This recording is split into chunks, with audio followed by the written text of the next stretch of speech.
এই মাটির মানুষটা সবসময় নিজেকে পরিষ্কার রাখতে অনেক পছন্দ করত। এজন্য সে সবগুলো মাটিকে তার শরীর থেকে ফেলে দেওয়ার চেষ্টা করত, কিন্তু সেই মাটিগুলো বারবার তার কাছেই ফিরে আসতো, যার ফলে মাটির কারণে তার সাদা ঘরটাও নোংরা হয়ে যেত।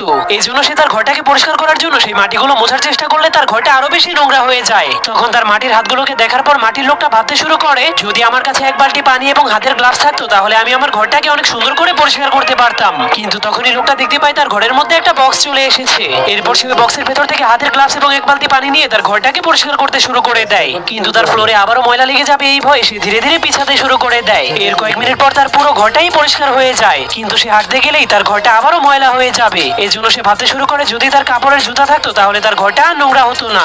যা ভাবার পরেই সেখানে আবারও একটা জুতার বক্স চলে আসে। এজন্য মাটির লোকটা তার ঘর নোংরা হয়ে যাওয়ার ভয়ে সেই কাপড়ের উপর দিয়ে হাঁটতে শুরু করে দেয়, কিন্তু তখনই ব্যালেন্স হারিয়ে ফেলার কারণে সে নিচে পড়ে যায়। এরপর সে ওঠার চেষ্টা করলে দেখতে পায় তার ঘরটা আবারও নোংরা হয়ে গিয়েছে। এজন্য সে অনেক রেগে যায়